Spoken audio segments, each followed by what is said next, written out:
সৰুতে এই আম পাপৰটো খাই কোনে কোনে ভাল পাইছে কমেণ্ট কৰি জনাবচোন। মইতো আগতেও বহুত ভাল পাইছোঁ আৰু এতিয়াও বহুত ভাল পাওঁ।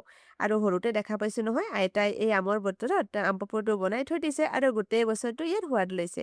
চ' ময়ো ভাবিলোঁ এবাৰ আপোনালোকৰ লগত এই ৰেচিপিটো শ্বেয়াৰ কৰোঁ যাতে এই কেঁচা আমৰ বতৰত আপোনালোকে ইয়াৰ মজাটো লৈ ল'ব পাৰে। তো ব'লকচোন ভিডিঅ'টো ষ্টাৰ্ট কৰোঁ। ইয়াতে মই 1 কিলো কেঁচা আম লৈছিলোঁ আৰু আমকেইটা মই ভালকৈ ধুই বাকলকেইটা গুচাই সৰু সৰুকৈ কাটি লৈছোঁ। এতিয়া বজাৰত আপুনি ইজিলি পাই যাব কেঁচা আম। চ' এবাৰ এতিয়াই বনাই থৈ দিব আৰু কেইদিনমান পিছতো নোপোৱাই হৈ যাব আৰু দামটো বহুত বাঢ়ি যাব। তো এতিয়া মই সৰু সৰুকৈ কাটি লৈছোঁ। এতিয়া ব'লক এইখিনি অলপমান বইল কৰি লওঁ। মই ইয়াতে পেন এটা দি দিছোঁ আৰু অকণমান নিমখ দি অলপমান পানী দি এইটো 5 মিনিটমান বইল কৰি ল'ম। যিহেতু কেঁচা আম তো বইল হোৱাতে ইমান টাইম নালাগে। লগতে মই কেইটামান গোটা মছলা দি দিছোঁ, অলপমান দালচেনি, কেইটামান লং আৰু কেইটামান জালুক দিছোঁ। এইটো চাওকচোন পুৰা ছফ্ট হৈ গৈছে। এতিয়া মই আমখিনি ঠাণ্ডা কৰি তাৰপিছত গ্ৰাইণ্ড কৰি লৈছিলোঁ। এইটো ষ্টেপত আপুনি অলপমান ধ্যান ৰাখিব যাতে আমটো ঠাণ্ডা হোৱাৰ পিছতে গ্ৰাইণ্ড কৰে। কাৰণ যদি গৰমে গৰমে কৰিব যায় হ'লে পুৰা ছিটকি আহি আপোনাৰ গাত পৰিব পাৰে। কেইটামান পুদিনা পাত দি দিছিলোঁ, দি পিনে মই এইটো গ্ৰাইণ্ড কৰি এনেকৈ চেকি লৈছিলোঁ যাতে কিছুমান ডাঙৰ হেৰি থাকিলে পাৰ্ট থাকিলে ওলাই যায়। এতিয়া মই পেনটো গেছত বহাই দিছোঁ আৰু তাতে টেষ্ট অনুযায়ী নিমখ দি দিছোঁ, লগতে অলপমান জিৰা গুড়া, অলপমান চাট মছলা। চাট মছলাটো টোটেলি অপশ্যনেল, যদি আপোনাৰ ওচৰত নাথাকে হ'লে স্কিপ কৰিলে হ'ল। লগতে মই অলপমান ক'লা নিমখ দি দিছিলোঁ, তাতে খাবলৈ অলপমান বেছি ভাল লাগে তাৰ কাৰণে। দি পিনে ভালকৈ মিক্স কৰি লৈছোঁ।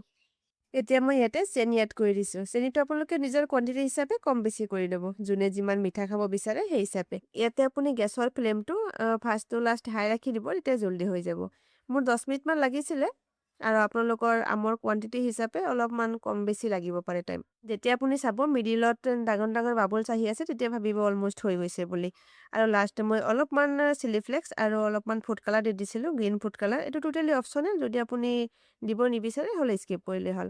এতিয়া বাচন এখনত মই তেল লগাই লৈছিলোঁ, আগতে তেল লগাই থৈ দিছিলোঁ আৰু এইটো ষ্টেপ আপোনাৰ নিশ্চয় কৰিব লাগিব, নহ'লে শুকোৱাৰ পিছত উঠি নাহে। তেল বা ঘি যিকোনো এটা ইউজ কৰিব আৰু গৰমে গৰমে আপুনি ঢালি দি এনেকৈ জাষ্ট বহল কৰি ল'ব। এতিয়া আপুনি ৰ'দত দিব লাগিব, 2 দিনমান ৰ'দত দিয়াৰ পিছত পূৰা ড্ৰাই হৈ যাব। আৰু যদি ৰ'দত দিব নিবিচাৰে আপুনি ফেনত দিলেও হৈ যাব। এইটো চাওকচোন কিমান ধুনীয়াকৈ উঠি আহিছে আৰু কিমান পাতল হৈছে। এইটো আপুনি চালে গমেই পাব কিমান পাতল হৈছে। যদি আপুনি মোৰ এনেকুৱা নতুন নতুন ৰেচিপি আৰু ভিডিঅ' চাব বিচাৰে তেন্তে মোৰ ইউটিউব চেনেলটো ছাবস্ক্ৰাইব কৰি দিব। লগতে বেল আইকনটো দবাই দিব যাতে মোৰ ভিডিঅ' আপলোড হ'লে আপোনালোকৰ মিছ নহয়। আৰু যদি আপুনি ফেচবুকৰ পৰা চাইছে তেন্তে ফ'ল' কৰি দিব। আজিৰ কাৰণে এইখিনি আছিলে, আকৌ লগ পাম, বাই বাই।